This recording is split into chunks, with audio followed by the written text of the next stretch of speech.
먼저 오늘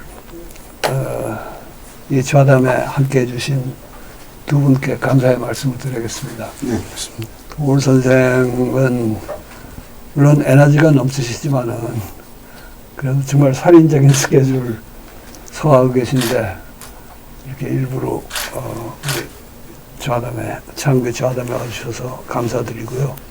학산 박맹수 선생은 원불교 교무로서 본명이 윤철이고 예, 학산이 법호시죠. 법호. 예, 그렇습니다. 근데 원불교 교무에다가 수의단원에다가 지금 또 총장직까지 수행하고 계십니다. 어깨가 너무 무겁습니다. 예. 그래서 정말 눈코 뜰 새 없이 바쁘실 텐데 이렇게 나와주셔서 대단히 감사합니다. 창배에서 이런 좌담을 기획하게 된 계기는 도올 김영욱 선생님께서 동경대전 두 권짜리를 내셨죠. 그야말로 대작을 내셨는데 이걸 계기로 우리가 동학을 재인식하는 건 물론이고 동학이 대결했던 사상적인 유산이라든가 그 시대 상황 그런 것도 좀 논의해보고 이어서 이제 오늘의 상황까지 내려와서 폭넓게 논의해보고자 합니다. 그래서 좌담의 제목을 일단 다시 동학을 찾아 오늘의 길을 묻다 이렇게 했습니다. 본격적인 논의를 시작하기 전에 두 분도 인사 겸해가지고 간단히 뭐 소회랄까 또는 이 좌담에 기대하시는 바를 그냥 짤막하게 말씀하시면은 그 다음에 이제 동경대전 이야기로 넘어가겠습니다. 그 후배가 먼저 네. 말씀을 올리겠습니다. 저는 이제 그 1955년생인데요. 저 대학생 시절에 그 창작과 비평 또 창비 신서의 세례를 받으면서 그 사상 형성을 했던 시절이 있었고 대학원에 83년에 진학을 하고 나서 그 뒤에 이제 도올 선생이 쓰신 그 하버드 유학 마치시고 오셔서 동양학 어떻게 할 것인가 그 읽었던 충격은 좀 과장해서 말하면 세세생생 잊을 수 없을 정도로 엄청난 지적 자극을 받았던 것 같습니다. 그래서 오늘 그 세계적 석학으로 꼽히시는 그 두 분을 모시고 이 말석에 낀 이거에 대해서 정말 과분한 영광으로 저는 생각을 하고 평소에 이제 그 궁금하고 여쭙고 싶었던 내용을 좀 많이 여쭈어서 우리 후학들에게 큰 뭔가 지침이 될 수 있는 그런 자리로 만들었으면 좋겠다는 바람을 가지고 오늘 왔습니다. 두 분 스승님께 감사드립니다.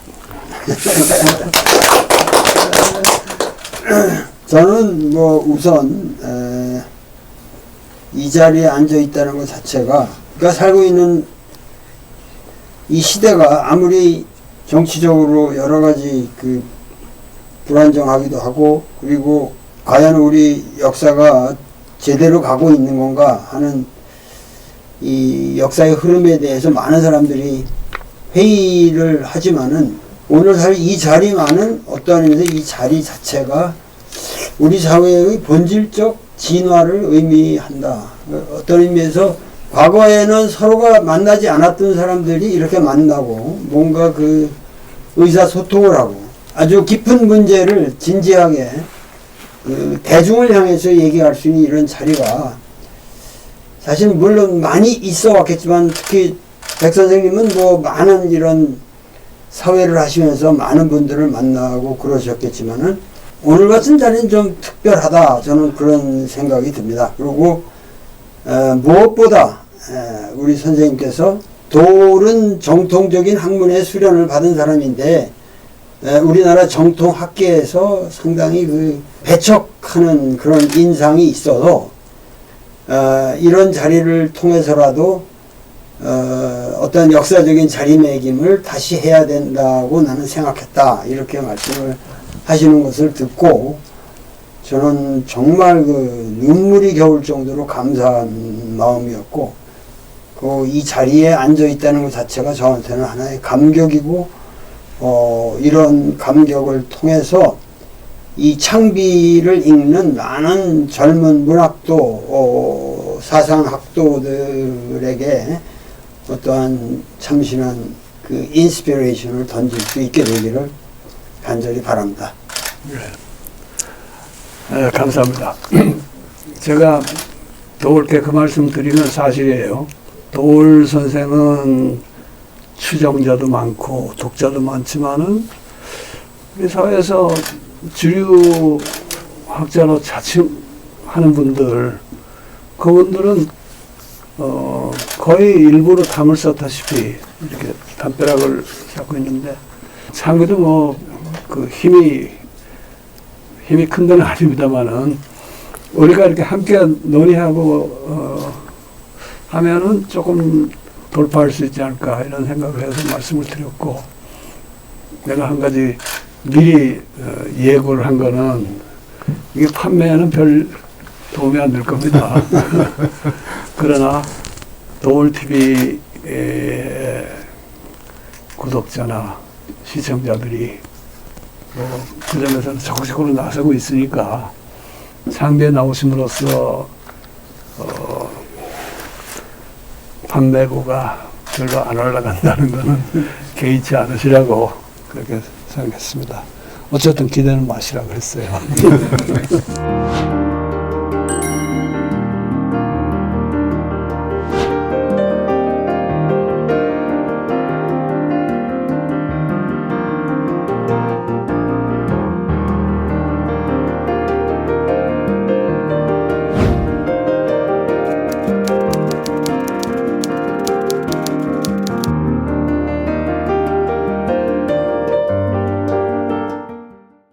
먼저 이 책에, 사실은 이 책의 서론을 읽어보면은 저는 진짜 그 소설 읽은 것처럼 재밌었어요. 그래서 동경대전을 그 초판본을 입수해서 그 비정을 하고 또 뭐 여러 가지 새로운 사실도 발견하고, 하여간 이런 쭉 그 경위가 정말 소설을 읽듯이 재미가 있었는데, 근데 이미 서원에서 자세히 말씀하셨고 또 여기저기 방송 강연에서도 그 얘기 많이 하셨고 하니까 오늘 그 얘기를 길게 할 건 없고요. 그래도 이 책을 쓰시기까지 그 긴 과정에서 가장 기억에 남는 순간이 있다면 어떤 것인가? 지금 시점에서는 내 소감은 어떤 건가? 그런 말씀 좀 간략히 해주시면 좋겠습니다. 저같이 그 고전하게 그 정통적인 수련을 받은 사람, 그러니까 특히 동경대학의 중국철학과라는 데가 아주 엄밀한 이 훈공학적인 그런 그 훈련을 시키는 곳이기 때문에 초판본이 얼마나 중요한 것인가. 그리고 중국 고전의 모든 책들이 송판본 이상을 올라가는 것들이 거의 없는데, 이제 최근에는 무덤에서 많이 나와서 아주 한대라든가 그 이전에 책들이 많이 나오고 있습니다만은, 과거에는 하여튼 그 판본을 통해서 이제 텍스트를 접근하는 방법이 우리 동경대학에서 가장 그 치밀하게 가르치는 분야였는데, 이 동경대전을 공부하려고 보니까는 동경대전의 초판본, 최초로 동경대전을 간행한 기록은 확실하게 있는데 그 책은 실상 없었다는 거죠. 그러니까 이것이 2009년에나 발견이 되는데, 제가 평생 모셔왔던 표영선 선생님과 제가 항상 그 초판본이 좀 보고 싶다. 인재판, 경진판 초판본을 좀 보고 싶다. 그러다가 그냥 그 못 보시고 돌아가셨는데, 저는 그래도 후학이 돼서 그것이 입수된 그 초판본을 봤을 때 그 감동이라는 건 말할 수가 없죠. 뭐 눈물이 나오고, 정말 내가 너를 얼마나 찾았는데 이렇게 나타나냐 하는 식으로. 그런데 그 초판본에 대해서도 그렇지만 동경대전의 여태까지 이런 걸 하나 딱 보면은 철학 그 내용의 해석은 둘째치고 이 하드웨어적인 사실들, 근데 여태까지 전부가 이게 목판본이라 그랬는데 목판이라는 거는 목판을 만들어서 거기다가 이제 창호지를 거꾸로 이렇게 뒤집어서 그걸 파내는 볼록하게 파내는 건데 그 목판이라는 거는 정말 만들기가 엄청 어려운 겁니다. 보통 목판 인쇄 자체가 예전 팔만대장경처럼 하려면 한 3년 걸리는 건데 결국 알고 보니까는 이 동경대전은 거의가 다 목판본이 아니라 목활자본이었다. 근데 이 사실은 굉장히 중요합니다. 왜냐하면 목판본이라는 건 그걸 찍을 때부터 엄청난 완전 고정이 되기 때문에 그러나 목활자는 수시로 움직일 수가 있고 그리고 이제 한 번 박은 다음에 그 전체를 하는 게 아니라 한 2판만 가지고 계속 해판을 하면서 새로 만들고 그러고 이게 불과 찍었다고 그러면 100부밖에 안 찍은 거거든요. 그래서 그런 등등의 문제를 가지고 그 목활자본과 목판본의 그 차이 그리고 그것에 따른 여러 가지 텍스트의 구성 방식이라든가 이런 것들에 대해서 저는 세심한 고찰을 했고 이제 그런 것들이 그 사람들에게 상당히 선생님한테도 탐정소설을 읽는 듯한 그런 스릴감을 아마 드렸을 겁니다. 근데 뭐 박 선생님의 반응이 좀 궁금합니다만은 그런 아주 단순한 사실조차도 여태까지 그걸 목판본이라고 주장해왔던 사람들은 아직도 그거를 그냥 솔직하게 정직하게 받아들이질 않고 왜 내가 이런 말을 하냐면은 이건 과학이거든요. 나는 이 과거 그 우리나라 인쇄사의 전문가들의 거의 총망라해서 제가 고증을 했고 그들의 의견을 들어봤고 그러면은 그런 거에 따라서 생각을 바꿔야 할 텐데 그런 것조차도 바꾸려고 안 하고 있다는 게 물론 다 바꿔지겠죠. 그러나 이제 그런 것들이 좀 답답합니다. 예. 도올 선생님께서 동경대전 앞에 선 쓰시면서 저를 제자로 삼아 주셨거든요. 사실은 이제 집필을 하시면서 궁금하신 점 계시고 그러면 잘 이렇게 전화도 해주시고 해서 의견도 말씀드리고 했는데 조금 이제 다른 각도에서 보면 제가 한 30년 정도 동학 연구 해온 것을 다 깨주셨습니다. 사실은 인정해 주실 것은 인정해 주셨지만은 근데 이제 그걸 떠나서 그 후학으로서 저는 서너 가지 큰 인상을 받았는데요. 우선 앞으로 우리 한국에 있어서 동학사상이나 한국학 연구는 도올 선생님의 동경대전 이전과 이후로 나누어질 정도로 엄청나고 학문적으로 큰 사건이다. 저는 일대 사건이라는 그런 느낌을 받았습니다. 그 이제 구체적 증거를 하나 들면은 이제 판본학의 어떤 그 전범, 모범 이게 정말 인문학을 하는, 동학을 하는, 한국학을 하는 하나의 모델이다라는 그걸 두 권의 역작을 통해서 그대로 보여주셨습니다. 그래서 아마 이제 그게 문헌 비평이라고 볼 수도 있고 이제 사료 비판이라고 할 수 있는데 이 부분에 대해서는 저는 아마 후학들이 모두 도올 선생님의 동경대전을 따를 거라고 이렇게 이제 봐지고요. 또 하나는 이제 사실은 사람들이 좀 잘 모르시는 것 같아요. 선생님이 스스로 잘 밝히시지 않으시니까. 근데 쭉 이제 그 대학원 때부터 도올 선생님 책 나오면 지난 한 20년, 30년 동안은 나오자마자 사서 읽고 그랬죠. 최근에는 조금 일하느라고 제가 소홀히 했습니다만 선생님의 동학 연구는 반세기 이상에 걸치죠. 예, 이미 고려대 재학 시절부터 박종홍, 최동희, 신일철 이런 1세대 동학 연구하신 선생님들의 세례를 받으셔서 이미 학부 시절부터 문제의식을 가지셔가지고 두 번째는 하여튼 평생 거의 50년, 반세기에 걸친 어떤 화두를 놓지 않고 이번에 집대성한 그러니까 도올 선생 개인에 있어서도 이건 대단한 학문적 성취고 우리 한국 사회 전체의 커다란 성취다 이제 이런 말씀을 좀 드리고 싶고요. 이제 끝으로 저는 이런 느낌을 받았습니다. 저의 전공은 이제 근대의 한국 사상사, 동학에서 정산교, 원불교 또 이제 그 사이에 민중운동 이런 부분들 연구해 왔는데 이른바 동학 그거는 이제 다른 말로 말하면 조선학이고 국학이고 한국학인데 이 그동안의 1세기 이상의 동학, 조선학, 한국학, 국학을 하려고 했던 우리의 선배들 또 그 문제의식을 가지고 우리 한국 사회를 진보시키려고 했던 수백만의 선배들이 사실은 피를 흘리고 희생됐죠.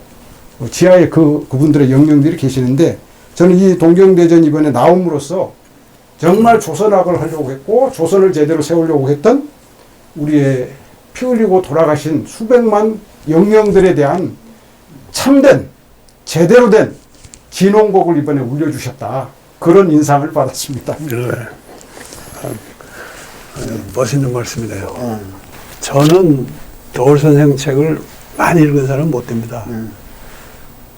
왜냐하면 한동안은요, 내가 너무 이분에 무식하기 때문에 도올 선생 책 읽는 것 자체가 뭐 좀 올건 같은 생각이 들어가지고 멀리 하다가 이제 얼마 전부터 내가 평생을 이러고 살 수 없지 않냐 그래가지고 도올 TV도 또 열심히 보고 책도 좀 읽고 그랬는데 그런데 나의 짧은 지식의 범위 안에서도 또 이 동경대전은 도올의 저서 중에서 아주 특별한 것 같아요. 예. 가령 판본학이가 났습니다만 이 판본학이라는 건 비단 한국학이나 동양학뿐 아니라 서양에서도 굉장히 중시합니다. 그렇습니다. 예. 그 영문학에서도 판본학의 전통이 굉장히 탄탄한데 저는 이제 뭐 영문학 하면서 판본학 안 했어요. 뭐 그 영국 도서관 다니면서 아카이브 들치고 이런 일은 제가 일치 안 했거든요. 그렇지만은 그게 참 중요하다는 인식은 일찍부터 가지고 있고 그래서 남이 해놓은 판본 연구들은 열심히 읽는데 우리나라에는 참 그런 게 드물다는 생각을 늘 해왔고 그 전에 도올 선생님 다른 책 읽으면 거기도 판본 얘기가 나옵니다만은 이번처럼 선행 연구를 쫙 일별하면서 그야말로 실명으로 시시비비를 가린 그런 예가 없었던 것 같아요. 그래서 좀 새로운 작업하시는구나 이런 생각이 들었고 책 뭐 내용은 이제 우리가 더 얘기하겠지만 더 말할 바가 없는데 판본학 연구 논문이라는 게 굉장히 지루할 수가 있는데 이거는 그렇죠. 너무너무 재미가 났고요. 그런데 사실은 판본학이라는 게 탐정소설 얘기도 하시지만 이게 굉장히 재밌는 분야고 또 하나는 비평적인 안목이 없는 문헌학자들은 사실 판본학도 제대로 못한다고 봐요. 그때 감정할 때 옳은 감정이 나오기 어렵거든요. 그래서 그런 점에서도 참 저도 참 감명 깊게 읽었습니다. 그리고 다시 하나 말씀드릴 거는 제1권, 이 책의 동경대전 제1권은 대선생주 문집이라는 것이 중심으로 되어 있고요. 제2권은 동경대전인데 그 대선생주 문집도 이게 판본적인 문제가 너무 엄청나게 얽혀 있습니다. 그래서 이 대선생주 문집이라는 게 현재 도원기서라고 하는 동학의 역사를 말해주는 가장 권위 있는 책으로서 인쇄되지 않은 채 필사본으로 여태까지 왔는데 모든 사람들이 그냥 도원기서의 권위만을 그대로 받아들이고 그 도원기서가 바로 이 대선생주 문집이라는 이건 제가 이번에 새로 발견한 문헌이 아니고 원래 있었던 건데도 이 대선생주 문집이 도원기서보다 더 오리지널한 것이라는 생각. 그러니까 도원기서가 결국 대선생주 문집을 전반부는 다 베낀 거라는 그것을 전혀 모르고 그냥 도원기서의 권위만을 주장해 왔단 말이죠. 그러니까 그런 의미에서 이번에 이제 그 판본의 문제도 그런 거가 도원기서와 대선생주 문집 관계에서도 걸리고 그러면서 대선생주 문집이 그 후대에 만들어진 도원기서보다는 훨씬 더 리얼한 인간 수운을 말해주고 있어요. 그래서 그 대선생주 문집에 나타난 최소한의 인간의 모습을 일본에다가 놈으로써 사람들이 동경대전이라고 하는 그의 저서를 알기 전에 그 인간을 알 수 있게 해준 겁니다. 그래서 맹자의 만장하에 이런 말이 있거든요. 그 책을 읽는다고 하면서 독기소 부지기 그 사람을 모르는 데서야 가호. 그게 될 말이냐. 그러니까 이 사실은 동경대전을 읽으려면은 수군이라는 인간을 알아야 되는데 그 인간에 대한 것도 정확한 텍스트를 통해서 알려줘야겠다. 이 작전이 이 지금 이번에 동경대전의 이 전체 프로젝트의 가장 핵심을 이루는 하나의 스트럭처입니다. 제가 이제 거기에 좀 부연 설명을 드릴게요. 그 대선생주 문집을 처음부터 끝까지 완벽하게 번역 주석을 다 이제 하셨는데 그 전에 이제 그와 관련된 여러 이본들이라든지 이런 것들을 한 대여섯 분이 이미 검토를 한 적이 있어요. 최초로 오신 분이 이제 이번에 막 엄청나게 비판한 김상기 선생님이 먼저 60년대에 하셨고, 그 뒤에 이제 국사편찬위원장 하셨던 이현종 선생님이 또 하셨고, 그 뒤에 이제 조동일 선생님이 좀 하셨고, 그 뒤에 이제 표영삼 선생님, 거기에 이제 말석의 박맹수, 윤석산, 이런 기존의 연구를 이번 대선생주 문집 주석본을 내면서 개벽을 시켜버렸습니다. 한마디로 개벽을 시켜버렸습니다. 그러니까 그 어떤 뭐랄까 찬성, 지지, 뭐 공감을 떠나가지고 굉장한 논쟁적인 어떤 문제제기를 하셨기 때문에 저는 대선생주 문집의 주석 번역이야말로 동학의 개벽을 1차 이뤄내 주셨다 이렇게 평을 하겠습니다. 아니, 무엇보다 내가 무식하기 때문에 용감한 거죠, 그냥. 그런 사람들의 다양한 저기가 없이 내 상식에 따라서 그냥 한 거죠. 아니, 근데 그전에도 그냥 노자 그러면은 판본 얘기를 하시고 네.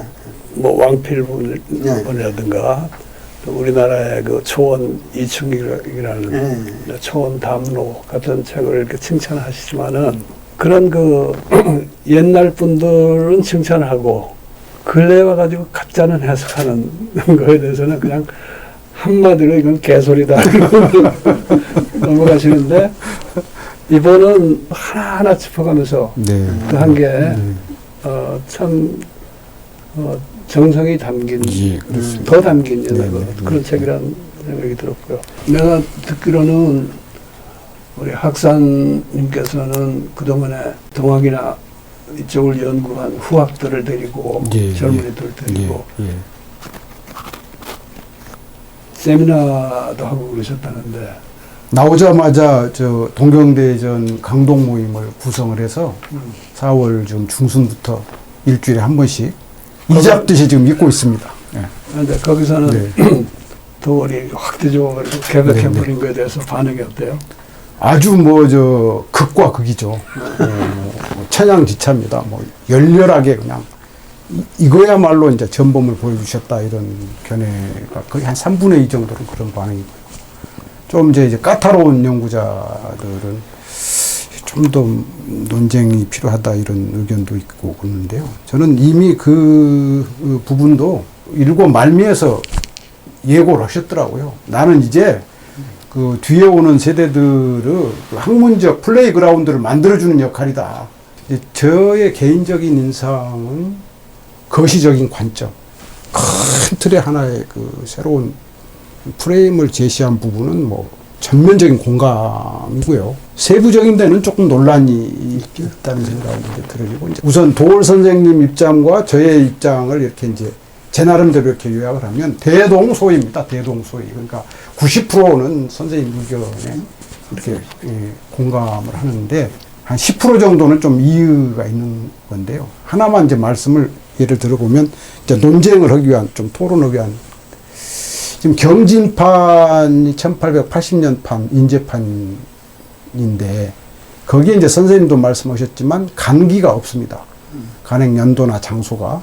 근데 이제 개미 83년 중춘판, 1883년 이제 음력 2월에 나온 건 명확한 간기가 있어서 이제 저희 역사학적인 관점에서 놓고 보면 그래도 좀 신빙성을 둔다면 간기가 명확한 부분을 중심으로 좀 강조할 필요는 있지 않는가 이런 이제 의견이 있고요. 그 개미 중춘판을 조금 들여다보니까 일제시대 내내 천도교의 핵심 그 텍스트로 그렇죠. 개미 중춘판이 이렇게 다루져 왔더라고요. 그래서 그 부분은 좀 선생님하고 나중에 기회가 되면 조금 더 논쟁을 할 필요가 있다. 근데 그 개미 중추판이 그렇게 널리 보급되고 있는 동안에 네. 경진판은 일실된 상태가 아니었나요? 숨어 있었죠. 예, 숨어 있는, 그러니까 알려지지 않았죠. 널리 보급될 수가 없었죠. 그러니까 그 지금 저 말씀에 중요한 거는 1880년 판이 이제 초판본이고 1883년에 목천에서 간양이 됐는데 그 뒤로 이것은 백부만 찍고 사람들이 이제 다 어떻게 사라진 편이고 이 목천판은 그리고 목천이 그 후로 그 모든 경전 간행의 중심지가 됐어요. 그렇죠. 그래서 네, 네.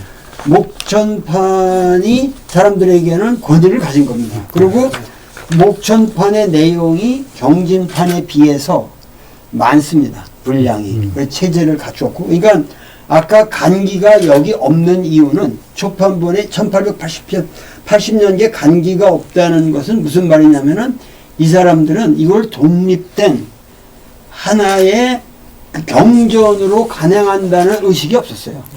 그것은 원래 이분의 문집의 전체를 그냥 이렇게 하려고 그러는데 거기에 그 어떤 면에서는 이 행장에 아주 큰 행장이겠지만 행장에 해당되는 부분이 대선생주 문집이었고 근데 그거는 여기다 도저히 같이 간행할 수가 없기 때문에 이거는 빼버린 거예요.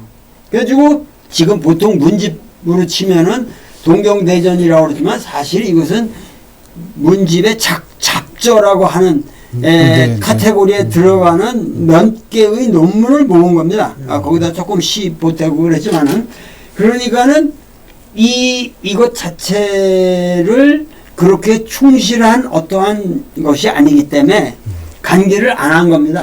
그리고 3년 후에 목전에서 할 적에는 이제는 그거 잊어버리고 과거 읽고 동경대전은 우리가 픽스하자. 그래서 더 내용을 첨가하고 그랬는데 그 첨가한 부분에 대해서 우리 감사하죠. 그걸 내가 비판하는 게 아니라 그 원래 경진판으로 있었던 부분과 이것을 비교를 하면서 경진판이 더 부실하다. 이렇게 생각을 다들 하는 거예요. 근데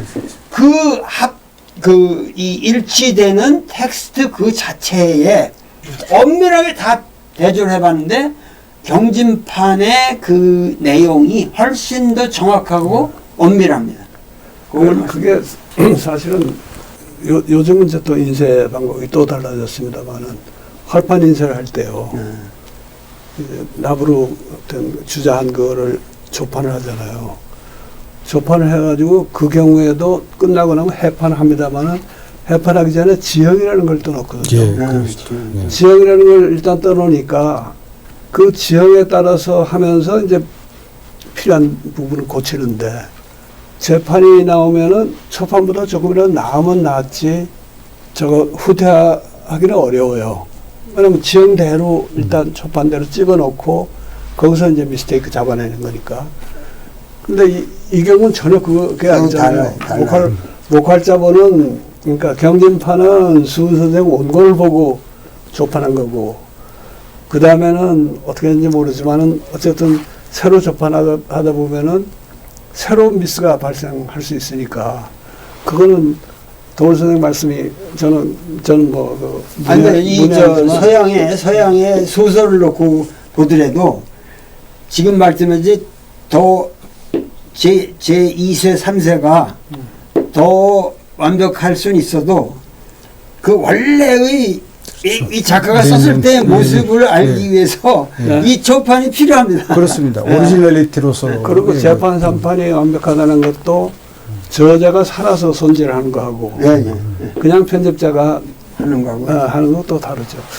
이 얘기를 또 뭐 하기 시작하면 너무 재미있는 얘기인데 좀 다른 얘기를 해볼까 합니다.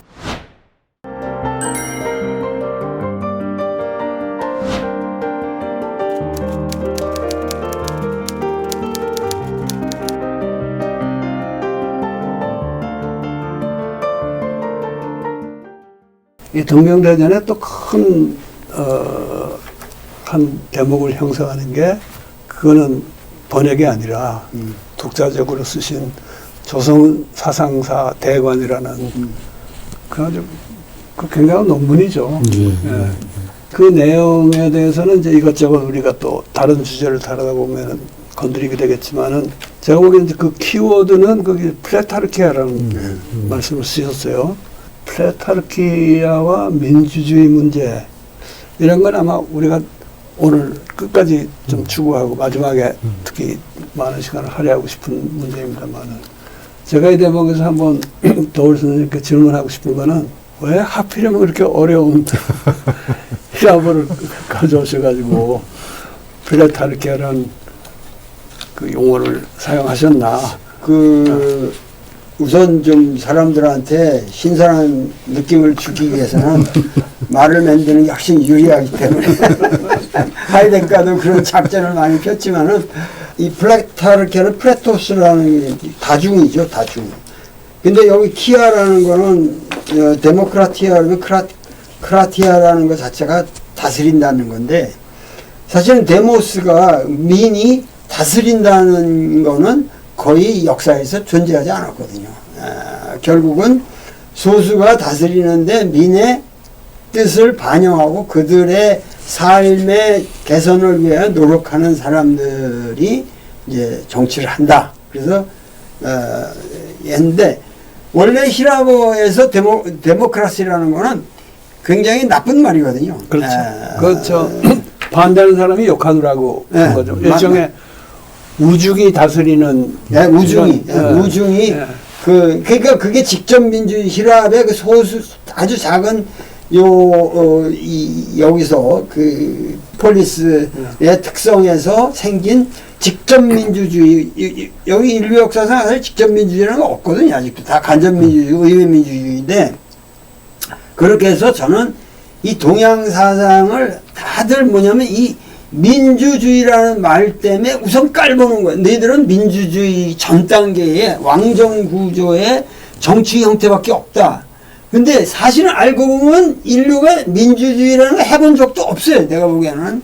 그래서 이 데모크라시라는 말 자체가 이게 엉터리 말이다. 저는 그 당시 그런 느낌이 들었어요. 그리고 로버트 다리라든가 이런 사람이 미국의 정치학자 대표적인 사람들이 미국의 헌법이 과연 민주적이냐 이걸 제시를 했고 오늘도 누구지 최근에 그 선거인단 문제로 아주 추태가 벌어지고 그랬지만은 전혀 그 미국의 헌법을 만든 사람들 자체가 미국 사회가 앞으로 어떻게 갈 건지에 대한 비전이 없이 만든 아주 편협한 문헌이라는 거예요. 지금 미국의 이 헌법이라는 것 자체가. 그러니까는 이제 저는 우리 동양 사상사를 얘기하는 데 있어서 소위 그 민주로 가야죠. 궁극적으로 가야 되는데 불교학의 대가인 에드워드 꼰체가 한 말이 있거든요. 그게 지금 가장 나쁜 신이 돼 있다. 예? 민주라는 말 자체가 명언 종자에 집착이 돼가지고 뭐라 그러면 그냥 예수쟁이가 하나님 주 예수 그리스도 하면 그냥 팍 죽듯이 민주 그래 버리면 다 끝난다는 거예요. 그러니까는 이 민주라는 언어의 폭력으로부터 벗어나는 것이 중요하다. 그래서 우리 동양 사상에도 서양보다도 더 그 지고한 이념으로 말한다면은 그 민본 사상이 있었기 때문에 그것이 과연 제도적으로 실현은 못했을지라도 서구에 비해서 뭐 우리가 의회를 만든다든가 이런 거는 좀 제도적으로 미비했다 할지라도 우리 동양에 있는 어떤 모든 정치 형태를 조금 더 세밀하게 볼 수가 있겠다. 봐야겠다. 그런 의미에서 그냥 플레타르키아라는 말을 만든 거죠. 저는 이제 그 취지나 그 생각에는 공감하는데 사실 민주주의라는 게 제대로 해본 적이 없다는 말씀 맞고요. 근데 미국 헌법을 만든 사람들이 그 미국의 장래에 대해서 아무 비전도 없이 만들었다고 생각하지 않고 분명히 민주주의는 안 하겠다는 의식을 가지고 만들었다는 거예요. 그래서 다수가 지배할까봐 상권 분립도 철저히 하고 뭐 여러 가지 대통령 간접 선거하고 상원 하원 만들어 놓고 이렇게 분립시켜놨잖아요. 그래서 민주주의를 할 수 없게 설계를 잘했고 그 한동안은 잘 왔다고 봅니다. 근데 지금은 이게 뭐 그렇다고 옛날식의 그런 정말 책임 있는 엘리트들이 하는 과도 정치도 아니고 돈 위주로 돌아가는 그렇죠. 과도 정치가 됐잖아요. 그리고 이제 옛날하고 다른 건 지금 민주주의를 표방하고 있다는 거. 그래서 제대로 된 민주주의가 실현 안 됐다 하는 점에서는 뭐 동감인데 플레타르키아라 그러면 아까 민본 사상 말씀하셨는데 그 뜻도 결국은 다중 아르케아는 그 이제 원리 아니에요. 다중 원리라는 거니까 민본 원리라고 번역해도 그건 그렇죠. 거짓말 같은데 다만 그게 이제 과거에는 이걸 실현하는 여러 가지 메커니즘이 부족했고 또 이게 상하 질서가 엄격한 가운데 민본 사상이라 그러면은 이건 민주가 아니라 군주나 정부가 백성이라는 양떼를 잘 이끌어주고 보호해주고 그들을 위해주는 그런 체제였는데 저는 이제 그걸 확 뒤집어 놓은 게 동학이라고 보거든요. 그러니까 민본 굳이 뭐 플레타르키아라고는 말을 안 쓰더라도 우리 동양의 원래 민본 원리가 굉장히 철저한다는 거예요. 예, 유교 국가라는 게 적어도 이념상으로는 그 민본주의 국가 아닙니까? 현실에서는 백성들을 막 수탈하고 그랬다 할지라도 그런데 그것은 어떻게 보면 수직적인 민본주의였고 동학에서 와서 비로소 수평적인 민본주의로 바뀌었다. 그렇게만 말해도 충분하지 않나? 아니요, 저도 그 선생님 말씀에 전적으로 동감이고요. 그래서 요새는 플레타르키아라는 말을 별로 안 씁니다. 2004년에 도올심득 동경대전에서 우선 그 말씀 주셨잖아요. 이제 후학의 입장에서 그 글을 읽고 느꼈던 그 소감이랄까요? 감상은 동학을 제대로 조명하려면 용어의 이제 정합성이나 이런 건 떠나가지고 민본 원리 또는 민본성이라는 이 관점으로 동학의 어떤 핵심을 잡아내려고 하는 그거만큼은 뭐 독보적인 어떤 견해셨다 이제 이런 느낌을 받았고요. 이제 쭉 이번에 다시 또 한 번 읽어보면서 그 맹자의 사상에서 찾으시잖아요. 그 민본의 어떤 뿌리를 그리고 우리 조선으로 건너면 이제 정도전에 조선 경국전 속에서 정보의 편에서 또 찾으시고 결국 이제 동학으로 이어져 와서 봤을 때 뭐냐 보면은 이제 선생님이 이미 쓰셨더라고요. 동학은 땅적인 것이라는 거죠. 조금 공부해보면 그건 바로 실감이 오는데 역시 동학의 어떤 핵심 그 본질을 드러내려면은 민본성에 주목을 해야 되고 그런 점에서는 이제 그 플레타르키아를 쓰셔가지고 그 조선 사상사의 어떤 민본의 어떤 역사 전통 그것이 결국 동학으로 이렇게 개화하고 꽃피어 난다라고 하는 관점은 여전히 아니, 유효하다. 민본 사상은 도올도 얘기하셨지만 단군 그 신시에서 네. 홍익 인간이라는 게 그거 아니에요. 그렇습니다. 세상을 널리 이롭게 한다. 그게 민본 사상인데 네. 그거를 그냥 플레타르키아로만 전부 이렇게 포괄해 버리면은 동학에서는 그게 이제 평등 사상하고 결합을 하지 않습니까? 그렇습니다. 그 전에는 네, 네. 신분이 더 위에 있는 사람이 밑에 있는 백성들을 잘 봐준다는 거고. 네. 사실 뭐 다산이나 실학자들도 그거죠, 근본적으로는. 그런데 동학에 와서는 이제 그런 전환이 일어난다는 거를 네. 그 요즘 또 수평주의라는 것 자체가 새로운 신이 된 면도 없지 않은데 그런 식의 수평주의는 아니지만 네. 과거의 수직적인 플레타르키아에서 네. 수평적인 플레타르키아로의 일대 전환을 일으킨 게 네. 동학이 아닌가 네. 그런 취지였고 민주주의 문제는 이미 정말 민주주의가 신이 되어 있고 또 다른 의미의 민주주의를 우리가 지금 개발하고 그 개념을 발전시키고 제가 말씀드리고자 했던 거는 뭐 프레타르케란 말은 포게리트 되는데 민주주의라는 말에 대한 우리적인 새로운 기준을 가지고 이걸 새롭게 규정해 나가야지. 그래서 기존에 어디에서도 민주주의를 찾을 수 없다. 그러면 오늘날 어떤 면에서 아무리 이렇게 훌륭한 제도에서 뽑힌 대통령도 세종만한 인물이 없다고 말할 수도 있거든요. 근데 세종은 철저히 민본 이건 있단 말이에요. 그냥 언어까지 만들었으니까.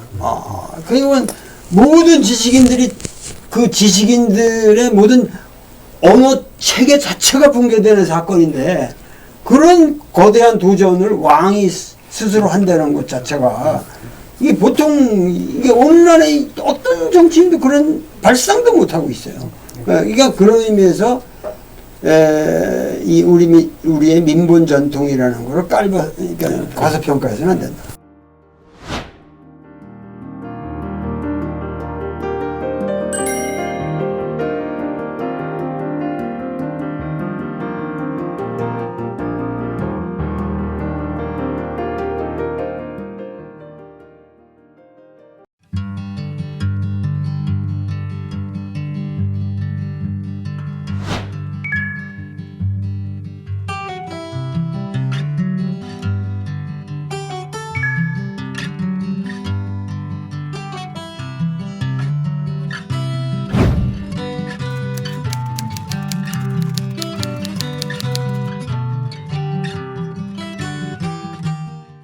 민주주의 이야기는 지금 제 부상으로는 네. 마지막에 그 얘기를 좀 네. 하면서 네. 다시 한번 끝맺어볼까 하는 생각이고요. 제가 이번에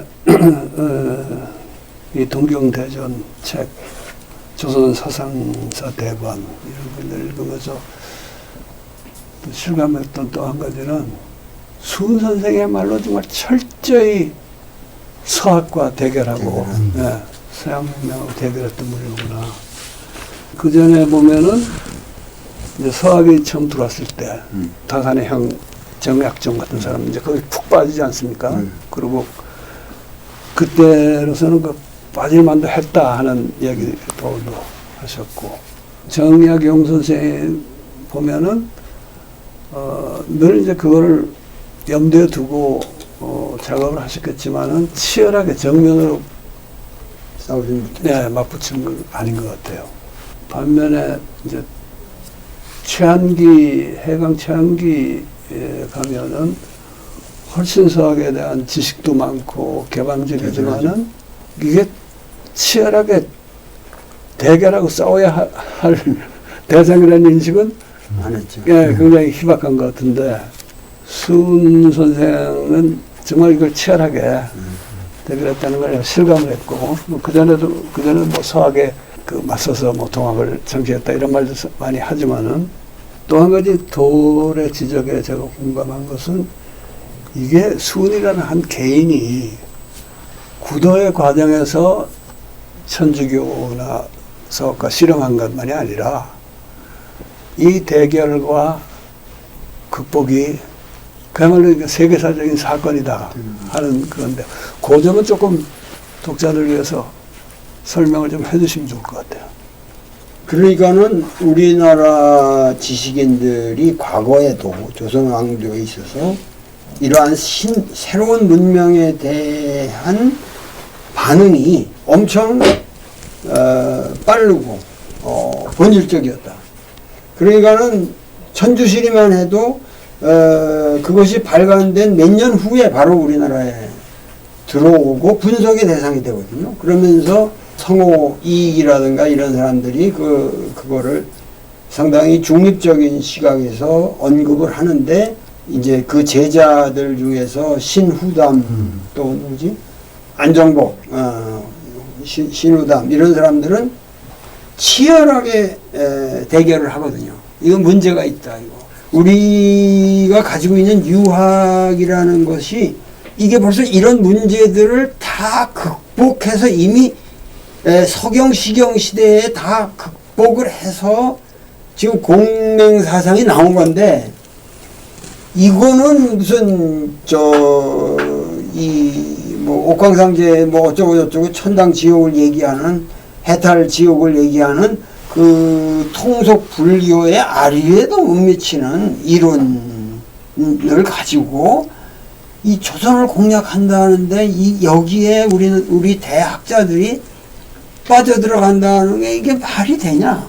그래서 자기 그 안정복이라든가 신우담은 참 애처롭게 생각했거든. 자기 그 주변 사람들이 그렇게 빠지는 것을. 그러니까 이제 가장 저기에서 우리가 이제 문제되는 게 을묘천서라는, 그러니까 을묘년이라는 게 1855년 사건인데 이 사람이 주류팔로를 하고 행상으로 10년 돌아다니다가 돌아와서 이제 뭐 여러 가지 처지가 불우하니까는 자기 처가 쪽 울산 쪽으로 갔다가 울산 쪽 여시바위골이라는데 금강산 유점사에서 어떤 사람이 책을 놓고 갔다. 그래서 이제 그걸 을묘천서라고 그러는데 그 을묘천서에 대한 해석은 그게 과연 천주실이냐 아니냐 하는 문제가 중요하지 않습니다. 그러니까 천주실이가 아니라도 뭐 칠극이라든가 뭐 정약종 선생만 해도 이미 뭐 주교요지라고 우리 말로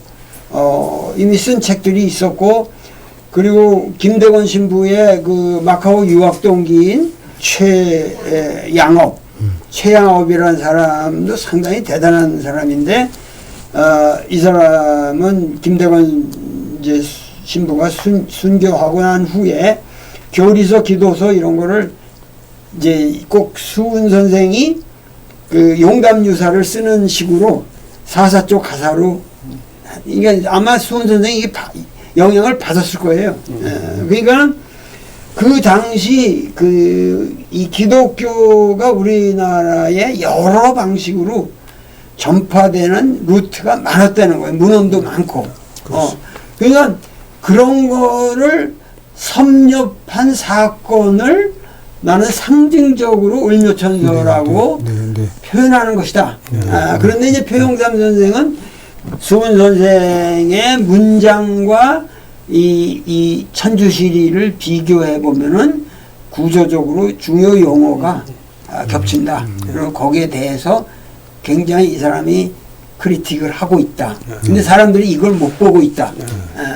그리고 예를 들면은 이제 이 용담유사에 주로 그런 것들이 노골적으로 나와 있는데 그것만 읽으면은 뭐 오늘날의 신학학자들이 보면 거기서 감동받을 이유는 없고 그냥 소박하게 그 민중의 언어로 이 기독교라는 건 말도 안 된다.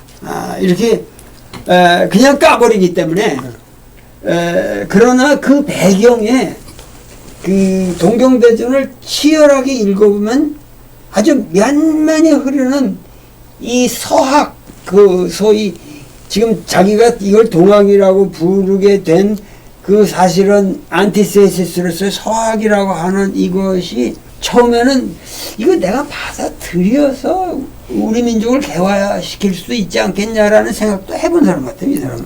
굉장히 개방적인 사람이야. 그래서 그런데 아무리 적응하려도 이건 말이 안 된다. 이걸 내가 믿고 이걸 저기 하는데 이걸 가지고 우리 민중을 가르치다가는 우리의 모든 문제가 그 당시 뭐요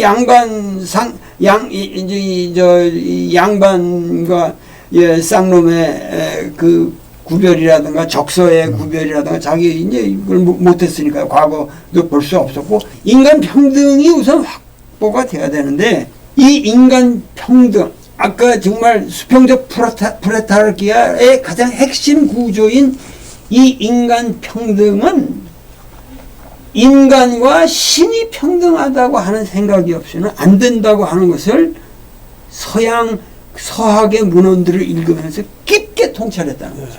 이것이 소위 19세기 중엽에 이거는 세계사적으로 없었던 이거는 새로운 발견이고 그 19세기 중반에 이런 거를 해낼 수 있었던 배경에는 아주 그 우리 민족의 이 유구한 그야말로 이 홍익인간의 이념으로부터 그 뭐 신라 시대 때 화랑이라든가 뭐 고려 시대 때 여러 사상을 가지고 이 주자학을 전통에 내려오는 이 영남 유학에 깔려 있던 아주 엄밀한 상식주의 이런 것들이 배경이 되어 있었다.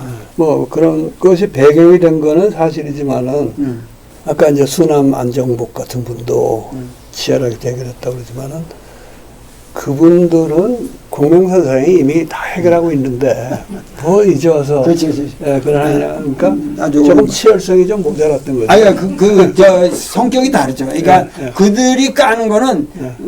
그 비판하는 것의 외면적 논리는 같은데 수은과 같은데 거기에는 전혀 인간관이 빠져 있는 거죠. 예. 그러니까 수는 이거를 제대로 까고 넘어서려면은 공명사상 가지고 안 된다 하는 그게 아주 철저했던 분 아닙니까? 그게 이제 두 가지 정도가 수운에게 깔려 있었던 거 아닌가. 기존의 공명 지도를 넘어설 수밖에 없는.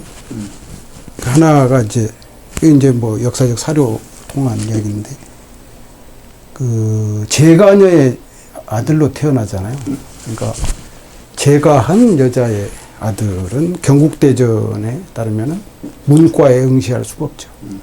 이제 그 수양딸로 나중에 삼았다는 주씨 할머니의 증언에 의하면 자기 전에도 계속 책을 읽고 일어나서 보면 일찍 일어나서 또 책을 읽고 저렇게 책을 많이 읽는 분 처음 봤다 이런 표현들이 나오는데 그러니까 그런 제가녀의 자손으로서의 자기의 능력을 펼칠 수 없던 개인적 고뇌 이런 것들이 저는 기존의 유학을 뛰어넘는 하나의 동기로 작용하는 것이 아닌가라는 생각이 들고 또 하나는 이제 그 지금 사상적 대결과 관련된 부분인데요.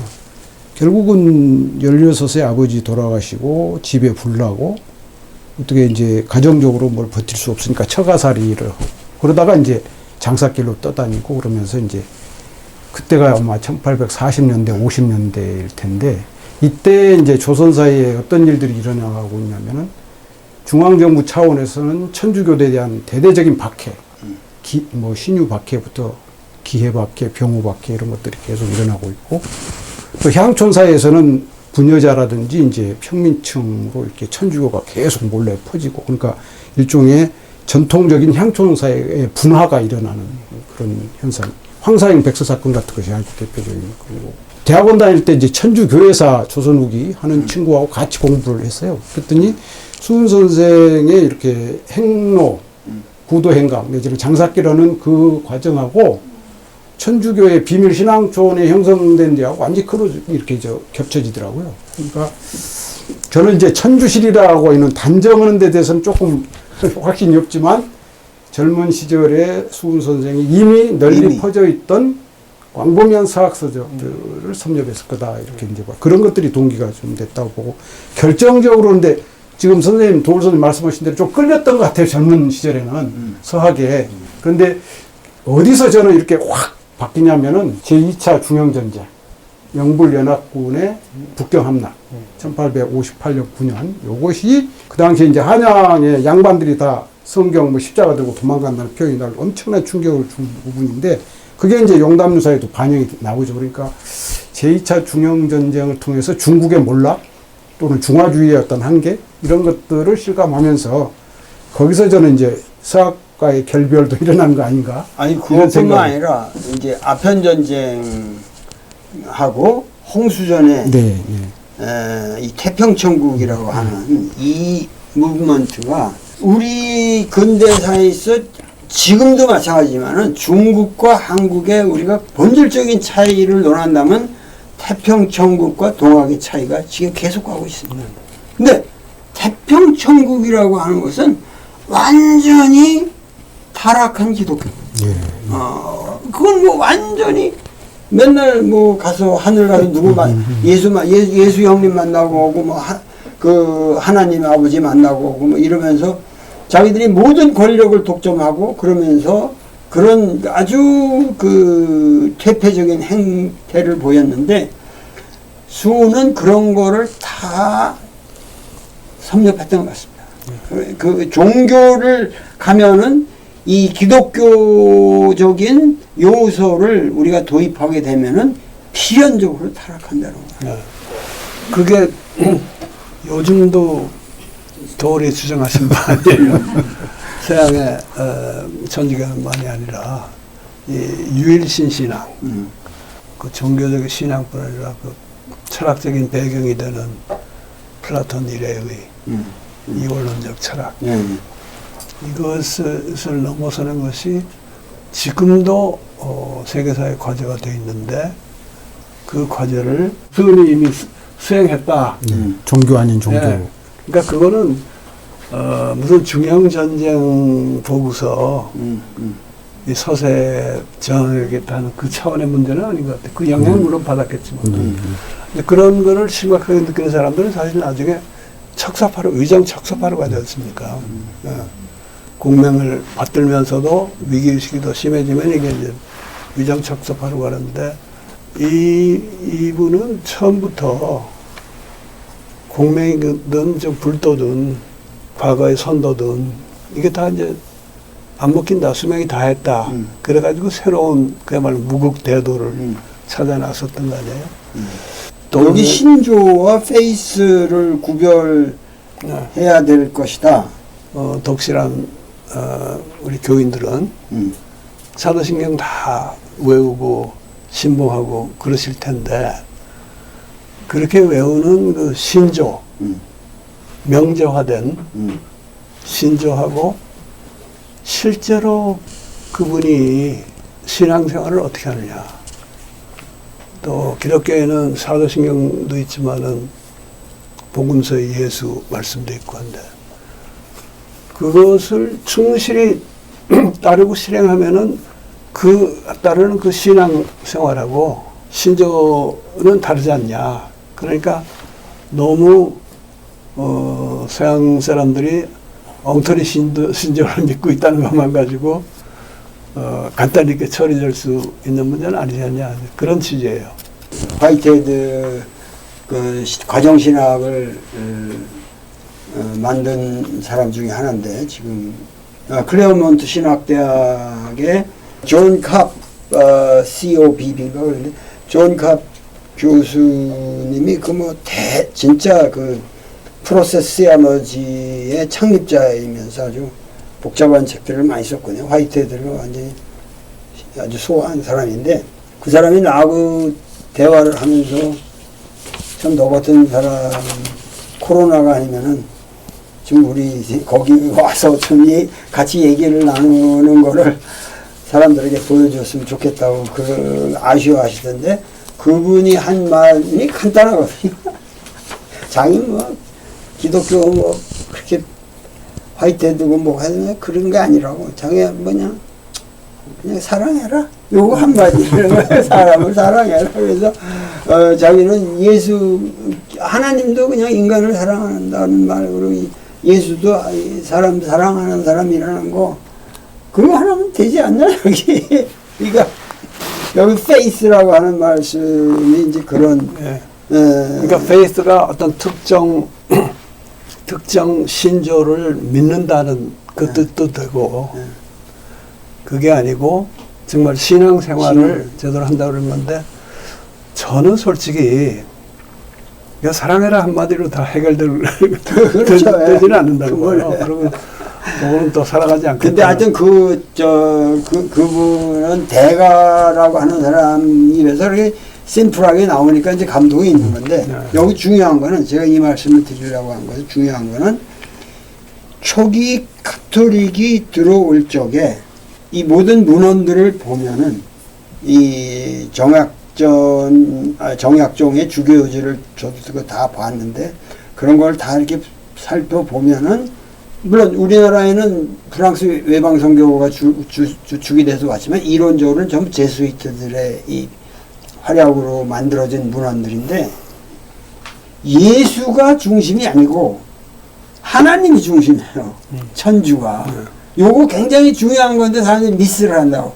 그러니까 예수라는 인간의 이미지를 가지고 가리키는 게 아니라 대부분이 뭐냐면 이 만유는 하나님이 지배하시고 창조했고 하나님이 지배하기 때문에 인간은 허세를 버리고 하나님께 이렇게 따라가야 된다. 그러니까 이 천주교의 포교 전략이 나는 근본적으로 잘못되었었다.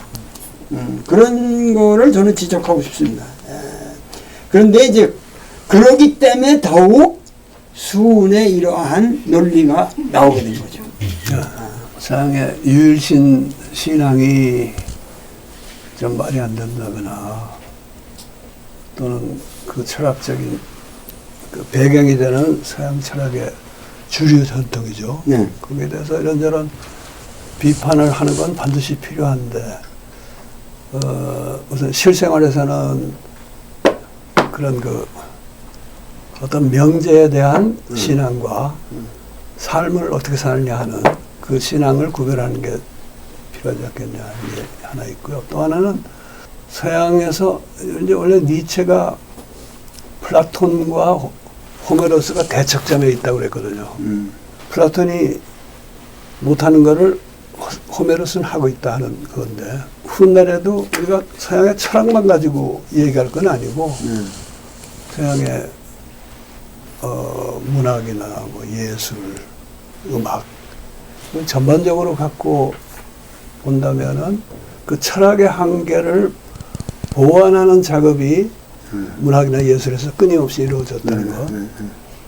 근데 이제 로렌스 같은 사람은 플라톤에서 그 분리가 이루어지기 때문에 그 사람은 이제 소설가니까 소설과 철학의 분리라고 표현하죠.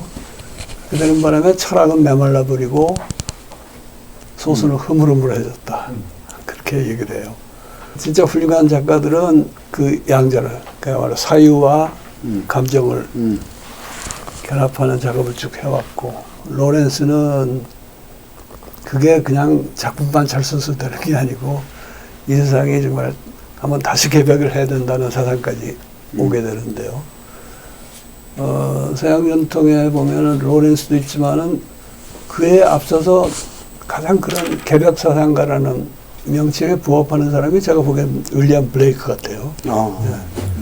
그래서 이제 그런 흐름도 우리가 동시에 감안해야지 서양을 너무 쉽게 제외하면 안 되겠다 이런 생각이 했습니다. 뭐 저도 이제 서양을 상당히 비판적으로 검토하고 얘기는 하고 있지만은 지금 말씀하신 대로 우리나라의 저 20세기는 거의가 우리가 서양을 배우자 하는 그 열풍 속에서 한 세기를 살아온 건데 그 에너지가 지금 이런 철학적인 논리만으로는 안 생겼을 거예요. 네. 그러니까 이 서양의 문학이라든가 이 드라마라든가 뭐 영화라든가 모든 걸 통해서 상당히 질 높은 휴머니즘이 우리에게 유입됐기 때문에 우리가 아직도 서양의 크레딧을 주는 거거든요. 그런데 특히 영문학을 공부하신 입장에서는 그런 말씀이 상당히 좀 우리가 깊게 새겨봐야 될 문제죠. 저는 영문학도들한테는 옛날에 그런 말 한 적이 있어요. 영문학 고전을 그게 무슨 제국주의 국가의 고전이다 라든가 또 요즘은 또 고전이라는 개념 자체를 부정하는 여러 가지 논의들이 나오고 있잖아요. 근데 이걸 동양적인 표현을 써가지고 이제이하는 작전으로 서양 고전을 읽자. 그 고전을 제대로 새겨보면은 지금 서양 놈들이 하는 짓들이 다 잘못됐다든가 또 서양 전통 내에서도 유일신 사상이니 뭐 이런 것이 이게 말이 안 된다는 얘기가 다 들어있거든요. 그 작품에. 그러니까 그거를 우리가 활용해서 이제이하자 하는 그런 그것도 아주 좋은 전략이죠. 얘기를 한 적이 있습니다. 백 선생님께서는 당신의 작품 얘기를 못 오시는 것 같아요. 도올 선생님은 이제 동양의 개벽 사상가를 지금 세계적으로 드러내는 동경대전 역작을 내셨고, 제가 볼 때는 백낙정 선생님은 서양의 개벽 사상가 로렌스를 드러내셨는데, 좀 저희들의 무지를 깨는 의미로 어떻게 이 로렌스에 주목을 하셨고, 로렌스를 어떻게 개벽 사상가로 볼 수 있게 됐는지 그런 말씀을 좀 해주시면 저희들이 도움이 될 것 같습니다. D.H. 로렌스가 개벽사상가라는 이름에 값하는 예. 서양의 작가이고 또 그런 면에서 거의 독보적이다 하는 얘기는 네. 제가 이 책에서 굉장히 네. 정성 들여서 해놨으니까 네, 네. 그거 그냥 읽어주시면 될 것 같고. 아니, 그러니까 저는 한국 사람들 특히 개벽 사상을 좀 깊게 공부하는 사람들은 이 D.H. 로렌스를 개벽 사상가라고 규정하기에는 로렌스의 그 정도의 그 라디칼한 세계관이 과연 있겠는가? 이 책의 제목을 바라보면서 다 좀 우리 백 선생님이 좀 과하게 평가하는 게 아닌가 이런 생각이 들 거란 말이죠. 그것만 잠깐만 얘기 좀 해주세요. 서양에도 그 주류 철학이라든가 뭐 유일신교 내지는 그 폐해 여기에 휩쓸린 문학이 아닌 것이 그 문학이나 예술의 전통이 있고요. 특히 이제 자본주의 시대로 들어오면서 그리고 산업혁명 거쳐오면서 블레이크라는 사람이 바로 그 시기에 산업혁명과 프랑스 혁명 시대의 시인이거든요. 그때는 진짜 이건 이제 어떤 개벽에 준하는 그런 변혁이 있어야 된다는 생각을 합니다. 블레이크는. 로렌스는 이제 그 후에 또 1차 대전도 겪고 그리고 서양 문명 가지고는 도저히 해결이 안 되겠다 해서 전 세계를 돌아다니죠. 그 과정 쭉 추적해 보면은 뭐 개벽사상이라는 개념 자체에 동의 안 하면 몰라도 동의하면은 아 로렌스를 그렇게 부를 수 있겠다 하는 생각은 다들 충분히 하실 것 같아요. 세월이 흐르면은 그걸 읽고 인정하는 독자들이 더 많으리라고 생각.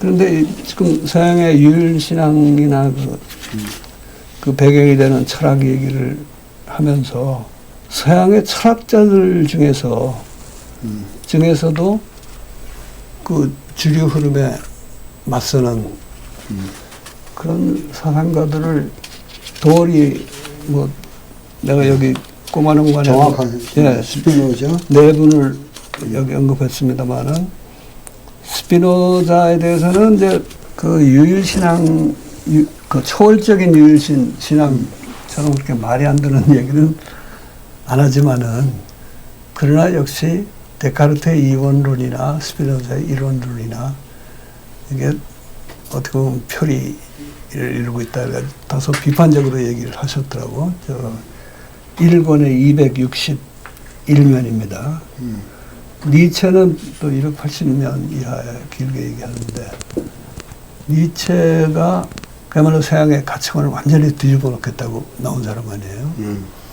모든 가치의 전복 그런 표현도 쓰고 그렇지만 로렌스가 보기에는 또 저도 그 동의하는데 니체는 기독교의 틀을 제대로 벗어나지 못한 사람이라고 해요. 그 틀 안에서 이걸 뒤집어 놓은 거지. 예. 화이트헤드에 대해서는 저는 그 노자 강의 마지막 편에 동학과 화이트헤드와 노자를 거의 같은 급으로 얘기했었는데 그거는 나는 조금 과연 그런가 하고 의아했어요. 아니 이거는 이 화이트헤드의 신관에 대해서도 화이트헤드 전공자들 사이에서 구태여 그렇게 그 프로세스 앤 리얼리티 제일 마지막으로 God and World라서 God에 대한 얘기를 하는데 구태여 그 God이라는 개념을 그렇게 설정해서 당신의 체제를 설명할 필요가 있느냐 하는 비판이 상당히 심합니다. 저도 그 면에 어느 정도 근데 나는 그 God이라는 개념을 도입하느냐 안 하느냐 그 문제보다도 동경대전을 읽으면서 어떤 대목이 화이트헤드 한테도 딱 적용된다고 생각됐냐면 그 상제가 지천지의 무지 귀신이라는 말이죠. 천지는 아는데 귀신을 모른다. 이게 상식적으로 생각하면은 그게 납득이 안 되는 말이거든요. 서양의 말로 야훼라는 아주 최고의 귀신을 받들고 있고 또 뭐 유령이니 이런 귀신들도 많고 한데 근데 이 말뜻은 도올도 강조하듯이 이때 귀신은 무슨 저 실체가 아니잖아요. 예. 그런데 화이트헤드라는 분이 나도 화이트헤드 굉장히 존경하고 또 많이 배웠는데 양반 역시 천지는 알고 귀신은 모르는 분이 아닌가 하는 생각이 들었어요. 화이트헤드가 그 Function of Reason 이런 책에서 이 우주에 두 가지 상반된 힘이 있다 그러잖아요. 그러니까 이 물리적 우주는 쇠퇴해가고 있고 반면에 진화를 생명의 발출 주동하는 이 상향 움직임이 있다 그러는데 그거는 어디까지나 있는 천지를 두고서 한 거고 그야말로 유의 세계에서 노자식으로 말하면은 그냥 이름을 짓고 도를 말하는 차원에서 한 거지 그 너머에 상도에 해당하는 그런 개념은 없는 것 같아요. 그래서 화이트헤드도 진정한 사상적 대안은 아니다 싶고 하이데가의 경우는 제가 도올 선생님 글도 읽고 강의에서도 많이 언급하시는데 조금 헷갈리더라고요. 어떤 때는 하이데가가 그 아까도 말씀하셨지만 자이언대하고 자인 그 자체를 구별한 거를 굉장히 중시하다가도 또 어떤 때는 하이데가 역시 이 유치무쌍한 서양 철학의 일부라고도 얘기하시고 그래서 그건 오히려 내가 도올 선생님께 좀 여쭤보고 싶어요. 지금 화이트헤드를 저는 평생을 읽었는데요. 젊었을 때 그걸 그 사람 이름을 들어가지고 프로세스 리얼리티라는 그 책을 사가지고 평생을 읽었는데 진짜 모르겠어요. 난해해 도대체. 그럼 왜 그렇게 어렵게 문장을 쓰는지 그 문제에 대해서도 내가 화이트헤드를 직접 만났다면 야단을 좀 쳤을 거예요. 근데 불필요하게 어렵게 써요 글을. 근데 화이트헤드를 보면은 항상 읽을 때마다 개발성이 있어요. 뭐 하나를 건지게 되는데 그러니까 그 사람은 서양 사상가로서는 저는 거의 성인의 반열에 오른 아주 희귀한 사람이라고 저는 생각합니다. 그 사람 책을 평생 내가 읽으면서. 근데 지금 말씀하신 그 여러 문제들이 신은 이 우주를 목자가 양떼처럼 사랑하고 이런 것까지 동원하면서 또 얘기를 하고 그래요. 그 God and the World 이런 거 보면은. 근데 그 사람 말년에 말년에 보스턴 글로브 기자와 주기적으로 죽기까지 대화한 내용이 있는데 그걸 보면은 좀 화이트헤드라는 사람이 조금 실망스러워요. 상당히 평범하게 얘기하는 것에 있어서는. 근데 아까 문학도 얘기했지만 화이트헤드의 저설 중에서 저는 Adventures of Ideas라는 책, 관념의 모험이라고 하는 이 책이야말로 화이트헤드의 진면목이 아닐까. 아직도 내가 화이트헤드를 보는 방식으로 서양인들이 못 보고 있다라고 생각을 해요. 그러니까 화이트헤드는 앞으로도 해석의 여지가 많은 상당히 위대한 사상가로 저는 봅니다. 어떻게 보면 20세기에 그야말로 최대의 철학자 중에 한 분이죠. 저도 화이트헤드를 옛날부터 좋아해가지고 프로세스 리얼리티도 끙끙거리면서 읽었고 그 작은 책들이 참 좋잖아요. 그것도 많이 봤는데 근데 기본적으로 유도 아니고 무도 아닌 그런 세계에 대한 사색이라기보다는 유의 세계를 더 깊이 있고 또 좀 이렇게 여지를 남기면서 탐구한 분 같아요. 아까 스피노자 얘기도 나왔지만은 요즘 사람들이 스피노자 다시 유행하는데 그게 서양 철학에 거기서 지금 그걸 돌파를 못 하니까 그 유의 세계를 철저하게 파헤치는 게 서양 철학의 미덕이란 미덕이고 그래서 거기서 과학이 나온 건데 스피노자도 이분은 그야말로 유의 세계네요. 그리고 그 변증하는 방식도 유클리드식으로 가는 게 그렇게 한다는 게 존경스럽기도 하고 또 어떻게 보면 좀 유치하잖아요. 로다식으로 할 생각은 에식을 기하고 얘기한다는 에티카 같은 거. 그거는 그런 생각 꿈에도 못하고 그러는데 그래서 그 유의 세계에 집착해가지고 그것만 가지고 주로 실험을 하지 우리 노자라든가 또는 뭐 동학이라든가 여기서 도달한 경지를 배제하고 있는 것 같거든요. 이 선생님의 말씀은 우리가 지금 아주 깊게 새겨야 할 것이 뭐냐면은 서양 사상이 아무리 이쪽 프로세스를 강조하고 그 어떠한 실체적인 사유를 거부하고 초월적인 세계를 거부한다 할지라도 그 어디까지나 현상적인 그 유의 세계에 대한 치열한 성찰은 있으나 그 노자라든가 우리 동학에서 보여지는 그런 포괄적인 사유는 없다. 그래서 뭔가 앞으로 우리가 사상을 구성한다면은 이런 서양적인 그 사상가들을 기반으로 하면은 또 다시 그 굴레로 들어가게 된다고. 예, 그 도덕경 참머리에 나오듯이 도가도는 비상도인데 그 상도에 대한 사유를 못하는 거죠. 예. 근데 저는 이제 서양 사상가 중에서 하이데가는 좀 다르다고 봅니다. 하이데가 말년. 그래서 말년. 제가 조금 끼들까요? 예.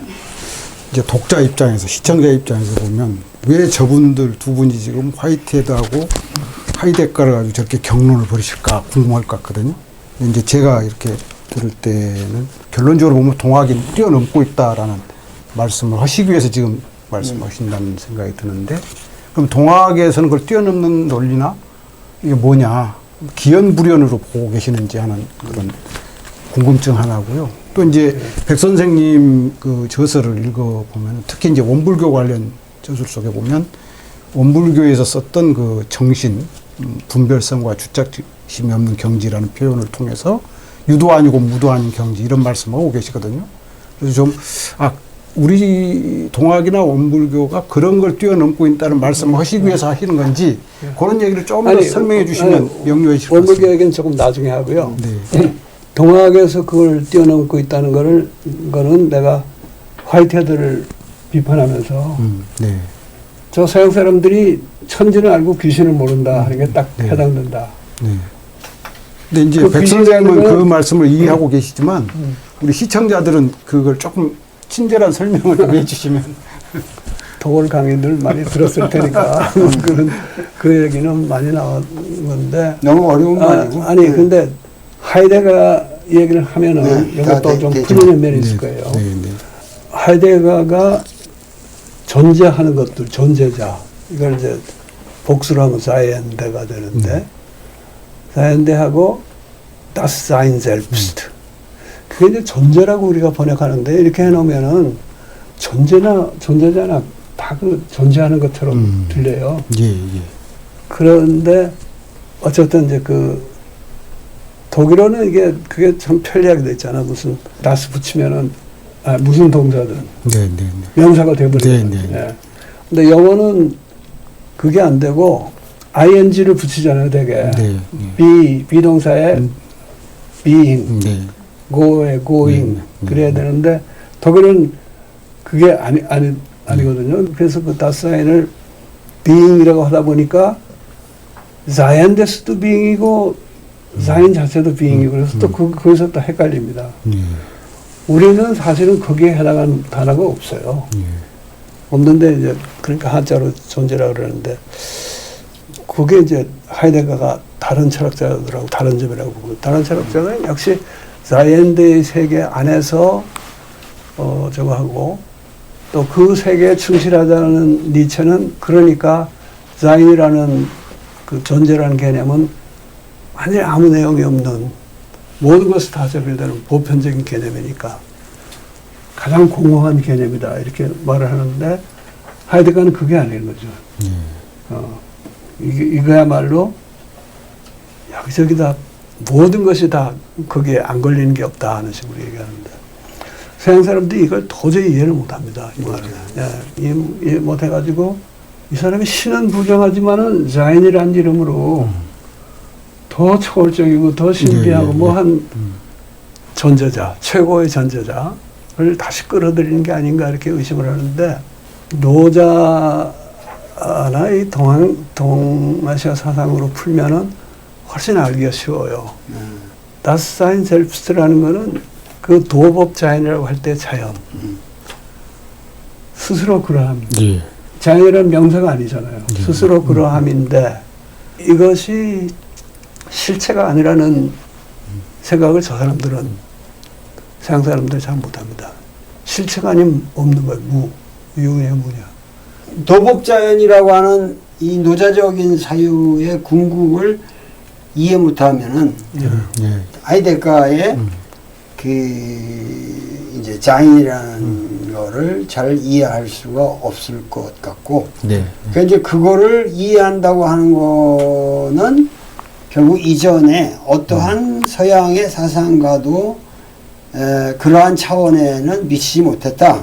그런 의미에서 우리 동학이나 이런 모든 우리 사상이 어떠한 그 심오함을 그런 거랑도 대비적으로 더 우리가 파악해야 된다.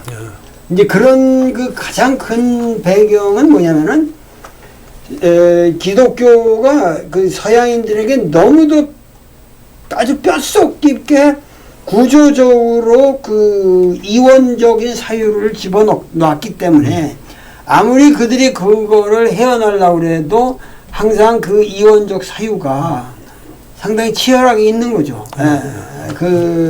예를 들면은 그 화이트헤드에 있어서 이터널 오브젝트하고 액츄얼 오케이전이 항상 이 플라토니즘적인 냄새를 피우거든요. 그러니까 동양인들의 사유가 그러한 수준을 훨씬 넘어서는 것이라는 것을 알면서 조금 동정배제를 깊게 볼 필요가 있다.